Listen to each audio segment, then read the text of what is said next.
Hey guys, how are you? I'm here with Janice, and please tell me all about fentanyl, your solutions, and everything. I'll hold the mic. Let's start to do it over. I'm sorry. There's no why because I'm a journalist, so I tend to take the mic, but I apologize. Go ahead. Okay, let's do it over. 3, 2, 1. Hey FabTV fans, I'm at a really special event. It's a benefit. It's about, let's get the awareness about fentanyl, how deadly it is, how crazy it is, how accidental it could be that you could touch it, be around it, and die. So, Janice, Celeste, please tell me about your organization and what we're doing here today. Sure. Fentanylsolution.org. What we do is we raise awareness through education and advocacy. And so we're here today with a benefit event with George Foreman, the George Foreman III, the son of the big George Foreman. You might have seen his movie on Netflix. I'll give you a little plug for that. But yeah, so what we're doing is saving lives. So what people don't understand is that you can get fentanyl through pills that look like real pharmaceutical pills, and usually it's passed to you by a friend. You know, we are a drug passing society. If I tell you I have a headache, you'll be like, here's some medicine for that. I got something for you. It's the same thing with Xanax, Percocet, Oxys, for especially the young people. But what we don't understand is that one pill can kill today.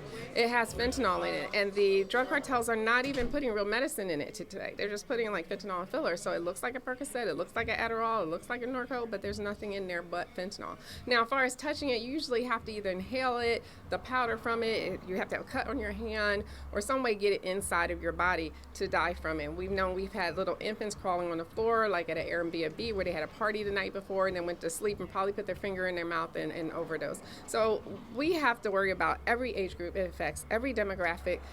Senior citizens are even being affected now because a lot of senior citizens, especially here in Southern California, will cross the border and go to the brick and mortar pharmaceuticals trying to get discounts on their medicine. And we know the cartels have infiltrated those as well. From the LA Times did a whole expose on that.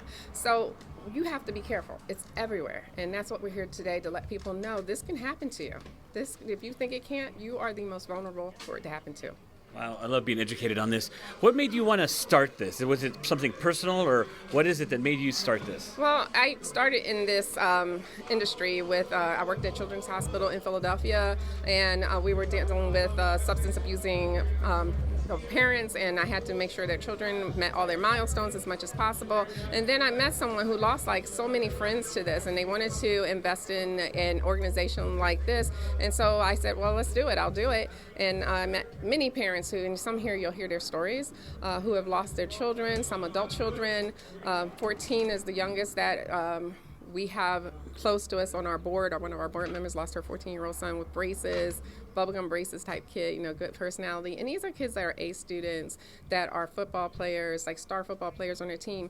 People that have promising futures, but they just made one mistake and they took a pill from a friend. And it's usually a friend. And they don't even know, the friends don't know what's in it. They just, think they're helping out their buddy. I see you're passing out Narcan as well? Yeah, because that is the antidote to fentanyl overdose or opioid overdose.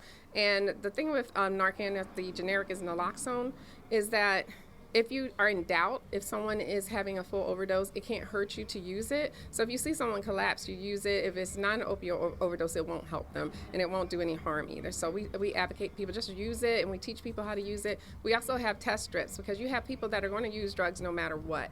And usually if you're addicted to fentanyl, you don't care about testing your like drugs. this, y'all. Absolutely. Okay. But you have a teen that's going to a rave or to a party where there's going to be pills, more than likely. This is a way to keep them safe because now they have to test strips. You have to test the whole thing. If it's not positive, they want to drink the water that's dissolved in. That's the same kind of high. But of course, we can tell if it's positive. You don't want to do that. And then on those test strips, you can actually anonymously report a positive hit, and we can track where it's showing up the most. You need to have one of these events in LA. We are. We're Okay. gonna have these everywhere. So what we're doing now is this one. We are based in Orange County, so our next one's in Orange County, and then we're going to have some more all over California, and hopefully spread out from there nationally. Great job, Janice. You're giving me the chills because this is so important to get the word out.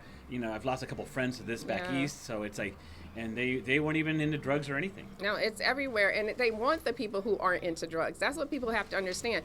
People think, oh, this is just addicts or homeless. No, it's not just them. It's affecting them terribly. But what the cartel really wants is everyone to get addicted, whether you would think about drugs or not. So you got to keep that in mind. Right. Thank you, Janice. Pleasure talking to you, and thank you for informing us. Thank you. Thank you for having us, and thank you for coming out today. My pleasure. My All pleasure. right. Thank you.